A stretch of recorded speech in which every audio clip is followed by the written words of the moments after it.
Alright, welcome back to the war. Now, there is much to discuss, so I'm just going to get right into it here on the campaign map.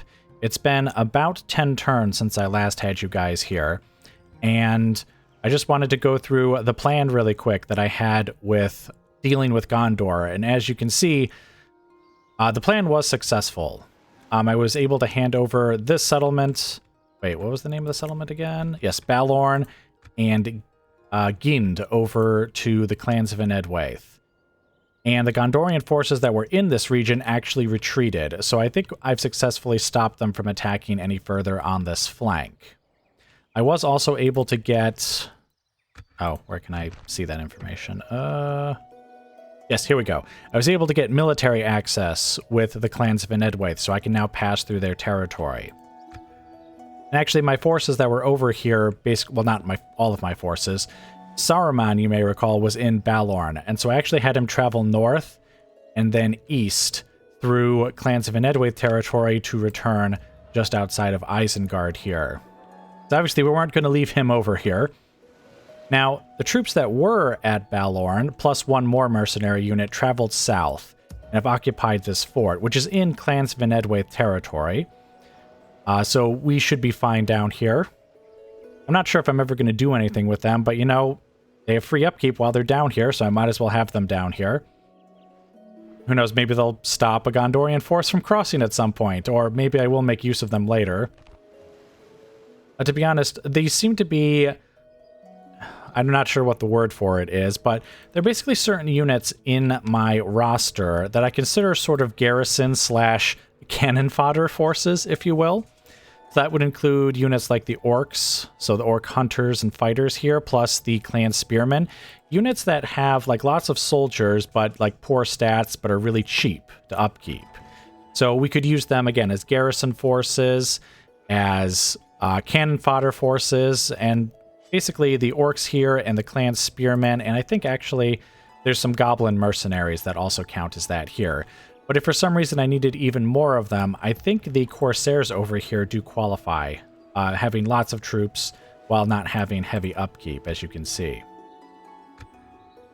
And since, again, we have military access, one of my generals can walk through here and not be considered like trespassing or anything like that. In fact, I might even consider like garrisoning them in a fort. Oh wait, no, that's held by Enedwaith, so I couldn't take that fort. But anyway, it seems like the war with Gondor is on hold for now. An uneasy peace, simply by virtue of having no place to attack, is now enforced. I have left troops behind here in this fort. And again, this is on clans of Enedwaith territory, just having free upkeep, having, you know, these units just available in the area, because why not?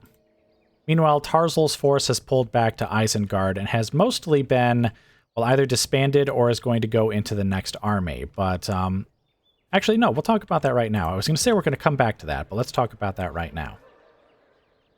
So, Tarzul is going to lead another force here eventually, where it's definitely not ready, but basically it's just going to be an upgraded version of Lurtz's army, where he has warg riders for his cavalry, catapults instead of ballistas, Orkmen units instead of the Uruk-hai units, though he'll still have long spears and archers.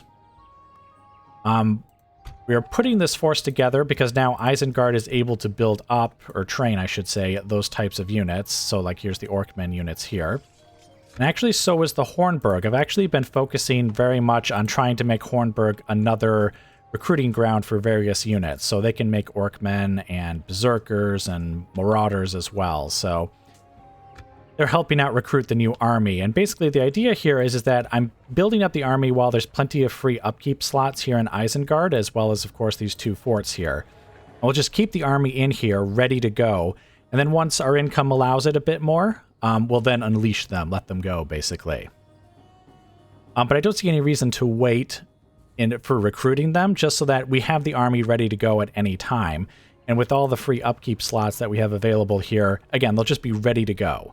So the moment we're ready, we don't have to start recruiting, or we don't have to predict in advance when the army will be ready and start recruiting then. They'll always be ready, and it's just a matter of sending them out once our income allows for it a bit more.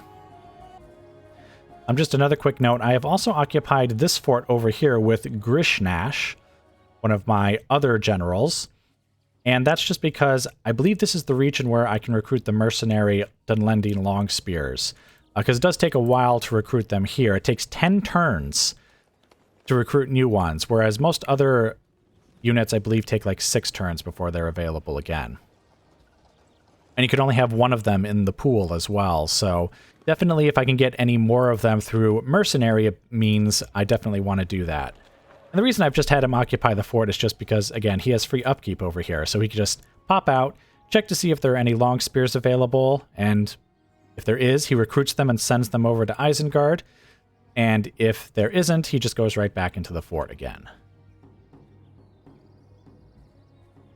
So anyway, that's that flank completely taken care of, and I've talked about the recruitment, so now let's head over to our war with Rohan, which is going on in earnest. I think when I last left you guys, we had just taken Onodrith, and Lurtz moved on to this bridge here that Ugluk is currently standing on, and saw across the river what you see now. Just vast armies of Rohan here. So I just had Lurtz stand there, thinking that they might attack him just because of their overwhelming numbers, but no, actually they didn't. So I was actually going to have Ugluk cross the river here and start taking Rohirrim territory up here, though they did move forces here to intercept him. They also sent this force, which I think was in Edoras, over to Onodrith. So I've decided to kind of switch tactics up here. Ugluk came down from this bridge to this bridge down here. So from this one to the north to this one here to the south. Now, he does, I think, have the forces with the help of the bridge to stop the enemy. He has archers, he has a small unit of long spears, and sellswords and Urukai, the high-quality Urukai infantry, and even like a clan spearman unit that could just kind of sit in its skill thrum and assist as well. I think he could weather a storm of Rohirrim trying to charge across the bridge at him. I think. I could be wrong about that, but I guess we might find out here if they choose to attack him. Again, they've not attacked Lurtz, but I wonder if that's just because Lurtz had a much larger force, and so they were intimidated from doing so on the bridge, but Ugluk's force is much smaller, so they might be inclined to attack him there. Meanwhile, Lurtz left the bridge and has come back here to attack these Rohirrim who are standing outside of Onodrith. And we've already attacked them once, and they've retreated, so we're going to actually fight them here. That's the battle we're going to fight this turn, and destroy them.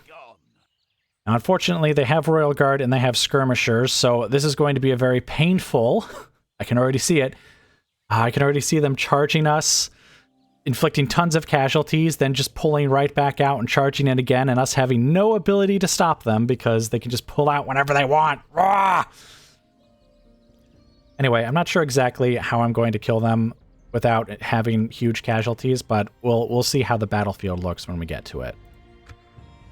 Now, the reason I've pulled Lurtz back to do this instead of, say, having Ugluk attack them is because I actually, once Lurtz is done destroying them, I want him to head south here and attack Edoras. Currently, it has just this general's bodyguard, and that's it. My spy is here, by the way, and that's why I can see everything so clearly. But I did look through the buildings here, and I don't see any, what's the word for it? Garrison buildings, I think they're called. The ones that basically just give you free garrison units. Now, I'm not sure if they still get garrison units anyways, just because this seems like a special place, and so I feel like they probably would get, like, garrison buildings, or garrison units, even if they don't have buildings. Because I don't think the Hornburg actually had a building that gave, like, 7 units of garrison units either, and yet they had them, so I think that might happen at Edoras.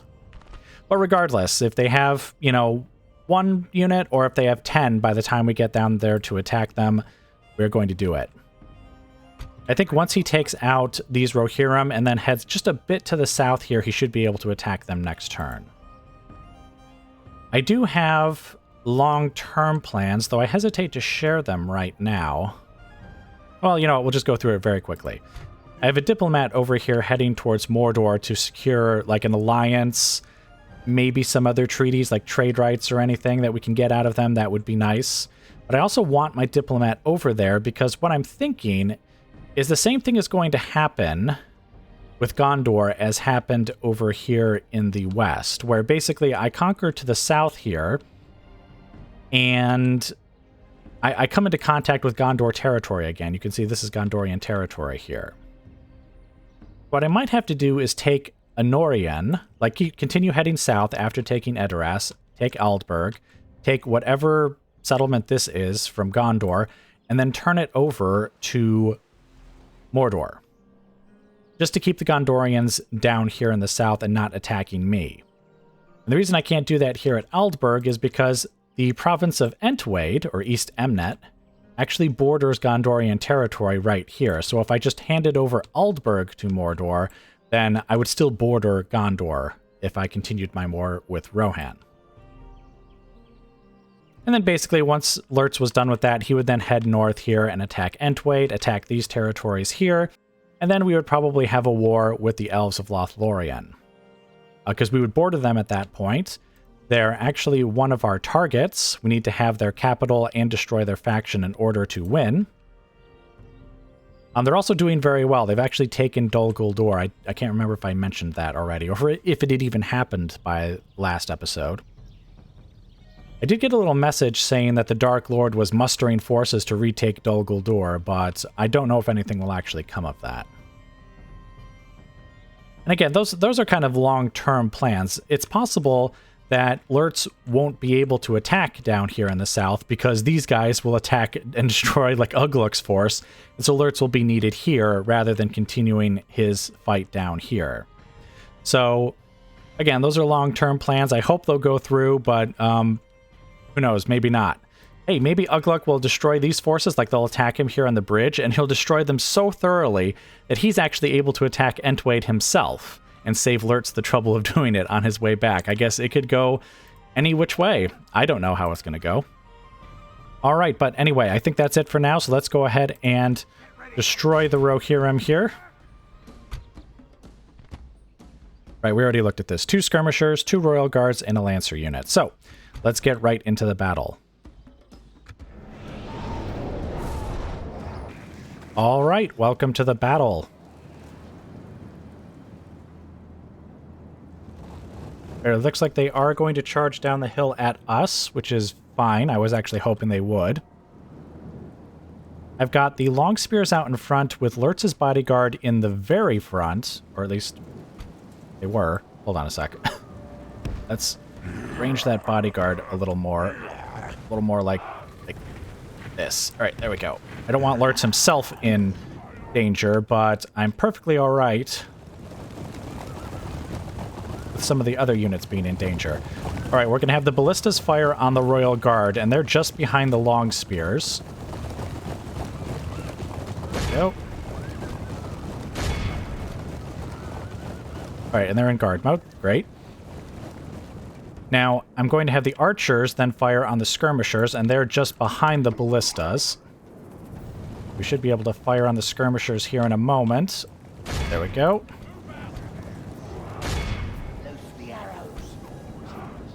Hopefully they'll be able to do a lot of damage to them before they do too much damage to us.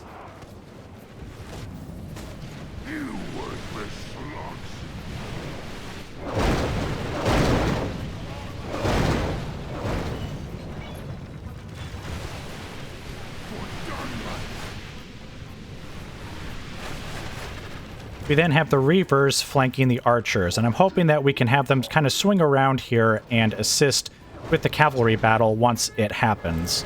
All right, you guys stop firing. Probably kill our own guys at this point. Oh, I said stop firing. All right, turn the Reavers around and charge these guys.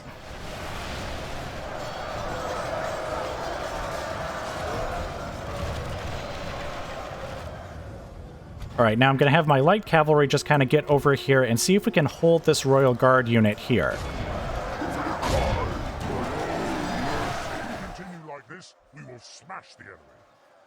Oh, those skirmishers are actually engaging. Fire on those skirmishers instead now.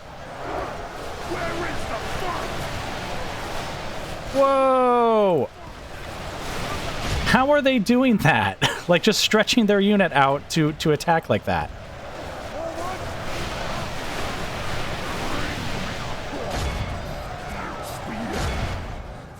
Okay, let's have the wargs get over here on this side as well. All right, cavalry, get over here.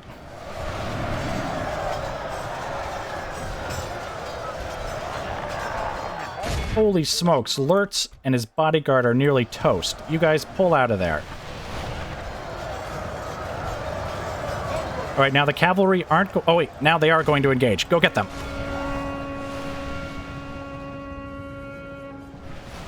Okay, attack the Reavers. Archers, stop firing. We're just gonna kill our own guys. Okay, perfect. They're routing. Keep after them. Okay, and that's both Royal Guard units taken out. All right, and the battle is over. To be honest, I think we still suffered a lot of casualties, but perhaps less than we otherwise would have. The brave sacrifice of most of Lurtz's bodyguard definitely probably helped with that. They probably took the brunt of the charge there. Ow! Yeesh. It's a good thing I made sure that they were turned to the right so that Lurtz wouldn't be in the action, but I bet you that also cost them a bunch of casualties. Because they probably took basically a charge in what was their flank, even though it was the front of our line. And the pikes probably didn't do much in the way of saving them or anything. But yeah, I don't think we took too many casualties amongst the Reavers or the cavalry. And I don't know, I don't think the pikes were obliterated or anything. How many do they start off with again? I don't remember now. I guess the casualties probably weren't so bad. It's just Lurtz who has probably lost quite a lot of his force. Where's the rest of the enemy? Okay, there's no way we'll be able to catch them. How many of them are left? I think we managed to kill off most of them. Not necessarily all of them, but most of them. Okay, you're right, and there's no more enemies, so well, I guess I could just end the battle right now. But you know what? They're about to cross the line, so we'll let them go. Yeah, 107 for nearly 300. Well, closer to 250, I guess. Rohirrim. Wow, the Berserkers actually taking more casualties than they inflicted. That's unusual. That's very unusual. Oh, but 42 of them healed? So they lost no one. Okay, I mean, I would have preferred if the healing had occurred amongst some of the other units, because, you know, those guys won't replenish. Because now we have no healing anywhere else, so all the casualties we took amongst the... Oh, wait, we didn't take any casualties amongst the archers. Those are the casualties we inflicted. Lost some Reavers, lost some long spears. Again, not devastating casualties, but I'm just very concerned about casualties right now because of what might happen at Edoras. Like, will they have this huge garrison when I attack? Or will some units or armies from Entwait manage to make it there in time? I don't think they will, but I think there's a possibility that they could. And actually, I'll show you guys that on the campaign map, so let's get over there. Oh, I would love that money, but I don't want to ransom them. Of course, there's hardly any of them. Maybe it would be okay to do so. Never mind. The ransom was rejected anyways. Oh, we did get a bit of money from sacking their camp, though. We destroyed the enemy! Hooray, hooray.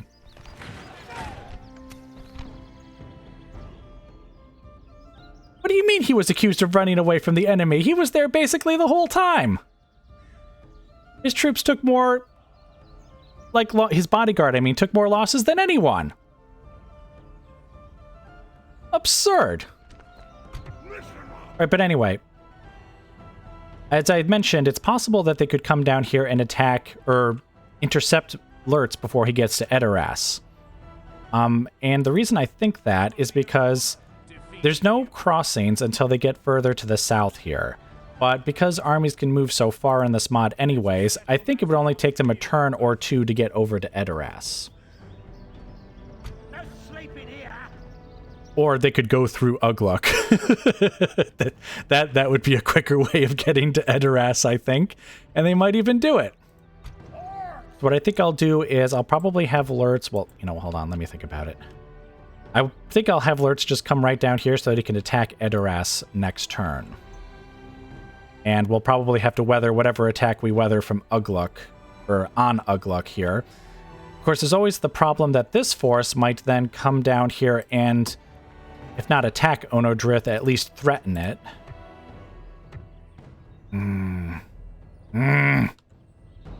Which, I mean, Lurtz could then come back and fight that force too, but you see, that would be so annoying if Rohan just, like, sends forces, like, just here and there, just bit by bit, to just threaten Onodrith and prevent me from ever leaving it.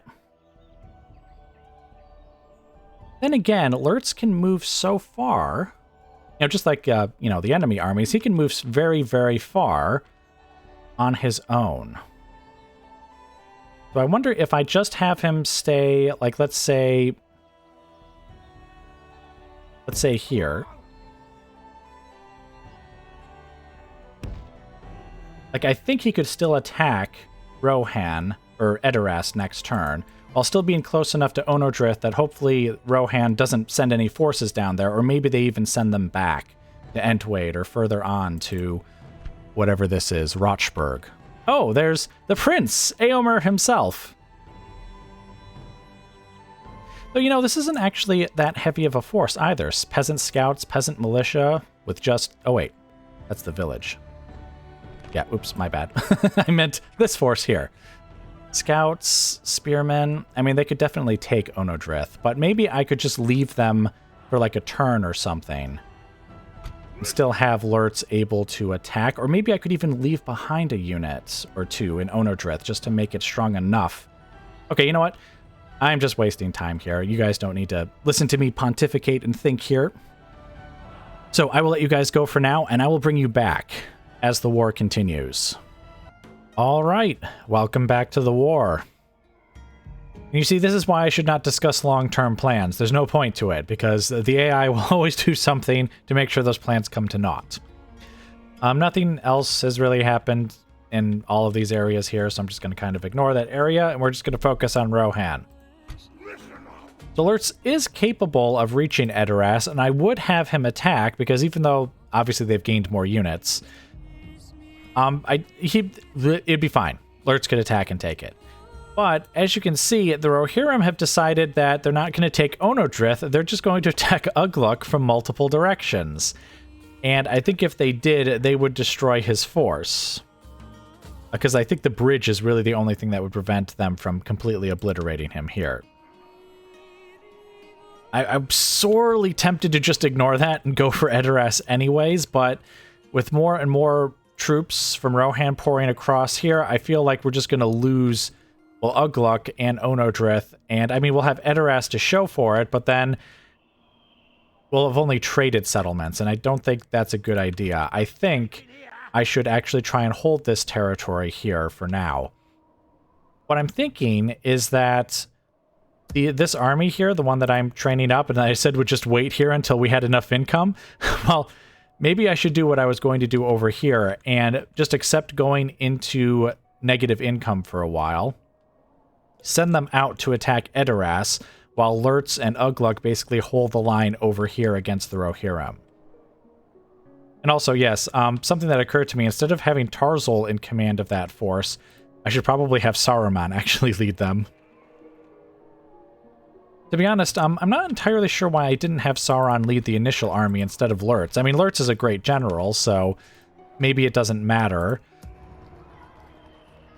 But, yeah, I think I'll have Saruman lead the army. So, I think it'll be another, like, 3 or so turns before they're ready to leave, though. And we'll be short a Longspear unit unless a mercenary one shows up over here and Grishnash can quickly send them over here. But that army will be ready to go, so we can have them come down here and attack Edoras and carry out the plan that I already described, while Ugluk and Lurtz basically hold the line against the Rohirrim over here. So anyway, in that case, we have a couple of battles to fight, small-ish battles, to basically force the Rohirrim back across the river and slaughter them all. I think since we're going to be holding this region for a bit, I'd actually rather have Lurtz take up his original position here, facing the much larger forces by Entwade, while Ugluk holds this bridge to the north. So let's start with, we'll have Lurtz attack this force here, and then we'll have Ugluk attack this force here, so that they're both kind of on the way to their new positions. And yes, I know this does expose Onodrith to attack from, say, Edoras, but they don't have a force really yet to attack it. And Onodrith is actually close enough to these bridges that I think one of these forces could pull back to defend it if need be. We've even got a general here, Grishnaz, who's been sitting in Isengard for a while. I was having him just kind of wander around here and place some watchtowers, but I might have him just take command of Onodrith as well. And that'll, between the walls and having a couple of units here, that should stiffen resistance a bit against at least any casual attacks from Edoras. They would need to mount like a serious attack on it, I guess, is where I'm going with that. Alright, but anyway, let's just get right into the battles then. Lurtz will attack Captain Senegals here.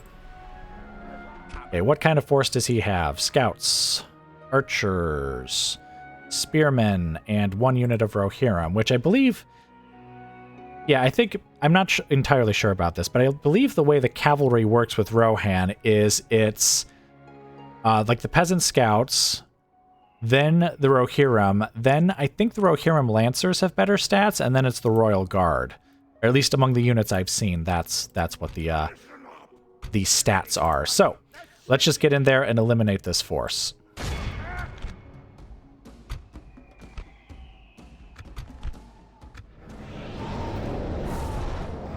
All right, welcome to the battle. As you can see, the enemy is approaching. I think we'll fire. All right, those are the peasants. Let's not fire at them. They're a little spread out, so I won't attack them either. I'll have the archers fire on them once they get within range. That ballista can fire over there, and then this ballista can fire on them once they come within range. Oh, unless they're peasants too, in which case... you know, we'll have them fire them at them anyways, because they're just kind of more bunched up than this unit, which is kind of stretched out, as you can see. Why are you guys moving? They're already within range. Just fire. We are ranged up on this hill here, and we're kind of doing what we did last time, where we have the long spears out in front with Lurtz and his bodyguard out in front here. Archers are going to fire on their archers, which is, of course, what we want. We do have the Uruk-hai archers here on the flank with the Reavers guarding their sides here, or their flanks, as it were, with the warriors or raider units and the cavalry behind them.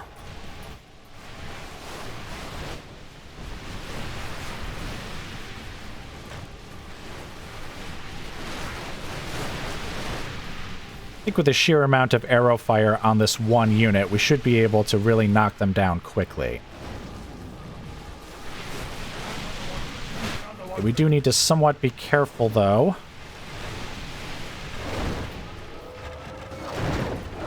Alright, let's have both of the ballista units now fire on that unit, because it's not approaching. So I might as well continue firing at it.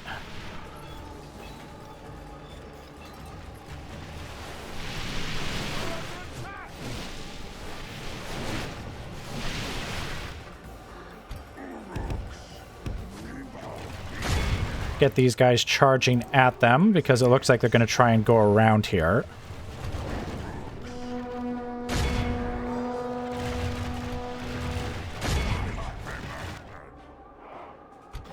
Let's get these cavalry over here. I like how even the peasant scouts are able to inflict extremely heavy casualties on a charge like that. Okay, charge after them. Oh, Reavers, get back over here. Oh, and you guys can stop firing now.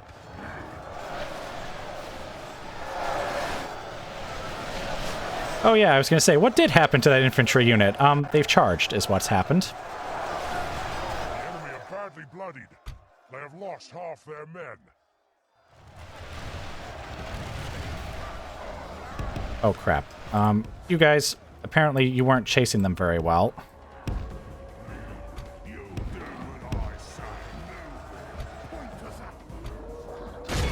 Oh, great. Now they're going to suffer huge casualties from, like, these just 38 guys.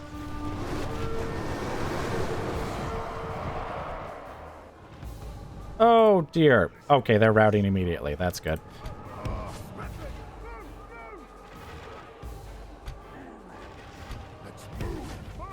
I should probably just have my lighter cavalry units just run back there. And by run, I mean slowly decide if they really want to go back there or not. Are the infantry running? No.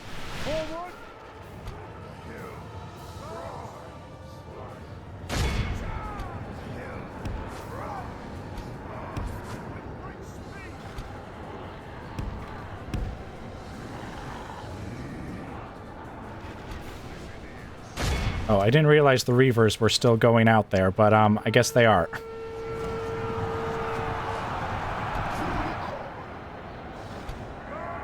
Okay, let's get the cavalry over here then. And of course, we're going to lose like 40 guys to like 20 peasant scouts.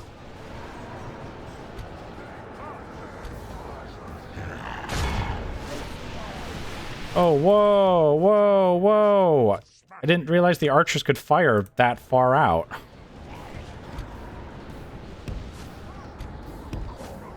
Okay, Reavers, get back over here.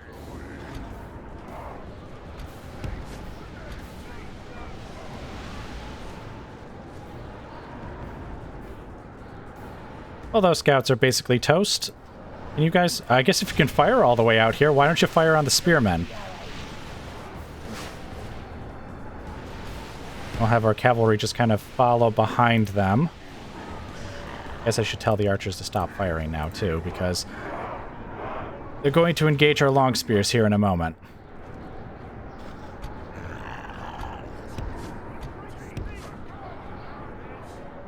Spears!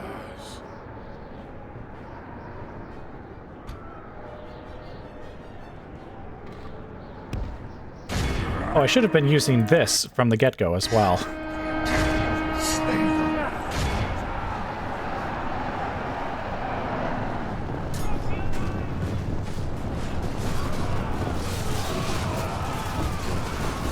There we go. So, that takes care of the spearmen. The cavalry are all in retreat or dead after having slaughtered like 40 men for every one that... Okay, that's not true.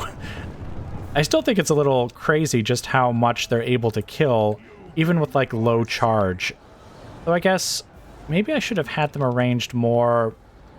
I noticed this unit didn't suffer as many casualties, and I wonder if it's because they're kind of more on a hill here, and the cavalry had to charge up it. I mean, it's not like a huge incline, but even a slight hill might help to blunt their charge, whereas over here I think it's the opposite, where they have a slight hill assisting the charge. So maybe I should have had these guys, like, go up here or something. Problem is that they then can't defend the archers when they do that. Of course, if it's going to be a battle of cavalry versus cavalry, maybe I should just have the wargs on the flanks here in the future. Since it's the cavalry that'll come around here and attack, and they frighten horses. They can probably take a charge better, because, I mean, they can charge themselves, of course, as well. Maybe that's what I should be doing. I hadn't really considered that. Yeah, we lost 50 Reavers and 30 Reavers over there. And, of course, well, I guess we got a bit of healing over here on this side, and the tiniest of most insignificant bits over there. Alright, but anyway, back to the campaign map. Alright, that money is too small, and I definitely don't want anyone making it back here, so...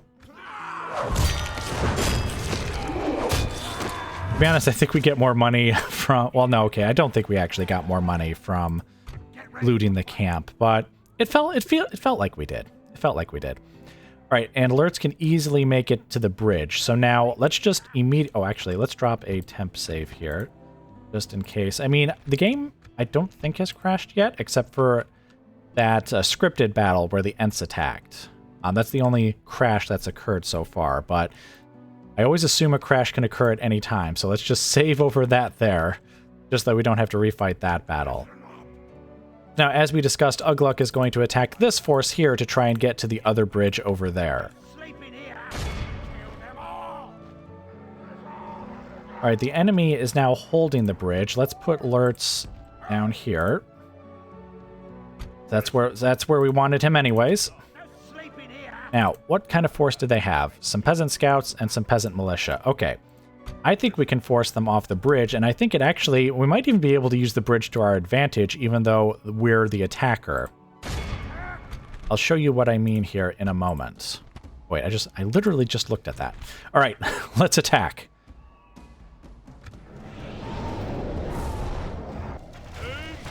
Alright, welcome to the battle. Now, I have to admit, this is not what I meant when I said that we could use the bridge to our advantage. I did not think the enemy would come charging across, but they have. So, I guess let's not look a gift horse in the mouth. Basically, I have Ugluk's bodyguard and the long spears here on the bridge.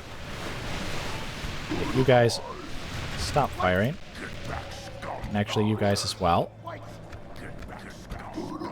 Okay, they're routing, so we'll let this archer unit just continue shooting them in the back. But no, what I was going to do is I was going to actually have my guys just cross the bridge, the long spears and the bodyguard. And the idea is that it would be like fighting in the streets of a settlement. And so we would have our spears, you know, assisting, and the berserkers here killing the enemy as well. And it would just kind of all work out.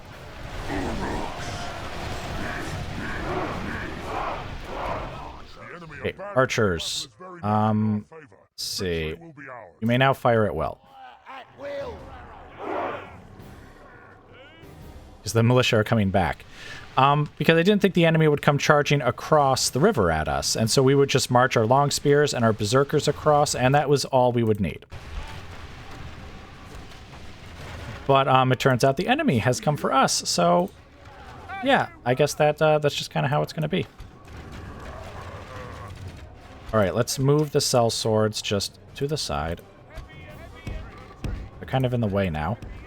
Again, I didn't think the enemy was going to come after us. The reason I'm moving units to the side here is so that we can more easily cross the river ourselves with our cavalry to go and get that infantry unit.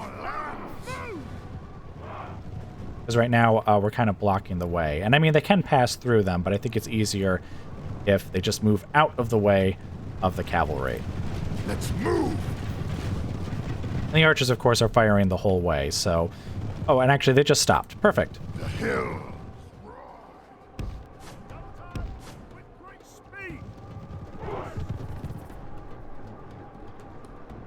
Well, I'm still a little surprised at how well that went, because I totally thought we were just going to have this sort of grindy battle on the bridge where the spears and the berserkers were going to have to, like, kind of... Again, it's fighting, like, in the streets of a settlement. And we would just kind of have to push our way through to the other side. With archer fire support, if the bridge wasn't too long. Because I also wasn't sure how long the bridge would be, but... I'd say that worked out pretty well.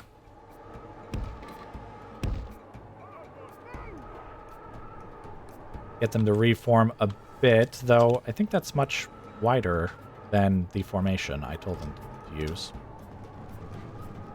It's fine. Once they've caught up to the militia here, that should be fine.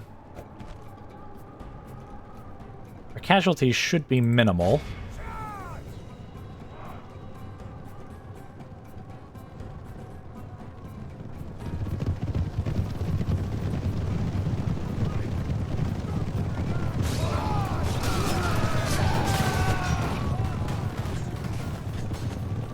Take back our lands! To the right, to the right. Yes, there you go.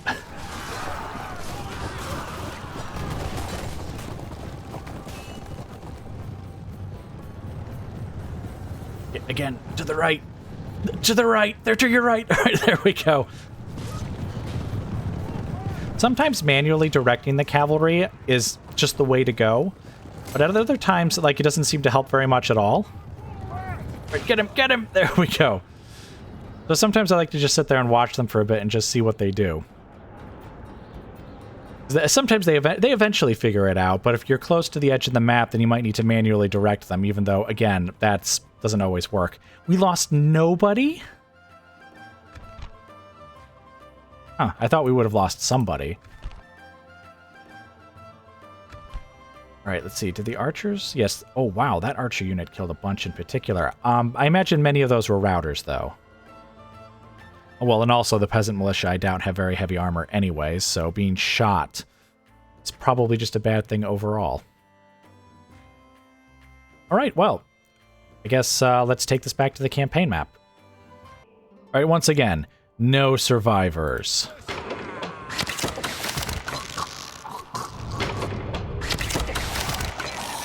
Now Ugluk has taken the bridge, and so he'll be able to hold it against the Rohirrim. Actually, I guess also technically, like, threaten this area, so it might draw off some troops from Entwade. Or the region of Entwade, maybe I should say. Come and get me. I did see they have a ballista here, but they only have one soldier, and I don't think that's enough to actually man a ballista. So I'm not too worried about them. I could also have my spy just kind of walk over here. The cavalry are definitely the most worrisome troops there, because they're cavalry and also because they're ranged units. Whereas this peasant militia unit only has 10 guys in it. And I can't see what they've got. Okay. Alright, well, anyway, I guess that's it. We've managed to push the Rohirrim back out of West Emnet, and we're now holding the bridges against them. Hopefully we'll have our second, or I guess technically third army ready to go before Edoras is ready to, like, just invade our territory over here, which, you know, considering Edoras borders multiple provinces of ours, it's not guaranteed that they would necessarily go for Onodrith again. Like, they could go for Ginard. I don't think they would go for the Hornburg simply because it doesn't technically border them. Oh, that's something I should mention really quick. I do have the Hornburg training up some Orkmen units that aren't going into the army because I assume they'll have free upkeep. And so we can just replace the Raider, Reaver, well, not the archers, but the Raver and the Reaver units with Orkmen units. Because we already have enough Orkmen units for the new army, so I figure I might as well just have them here. If they're going to be free upkeep, we might as well have the best free upkeep units we could have. And then, of course, if we did need them abruptly somewhere else, we could always quickly train up some cheap Raider units to watch the Hornburg while the Orkmen run off to do whatever it is they need to do, like maybe defending Ginard, for example. Alright, but anyway, it looks like that's going to be it for now, so I will let you guys go and I will bring you back as the war continues.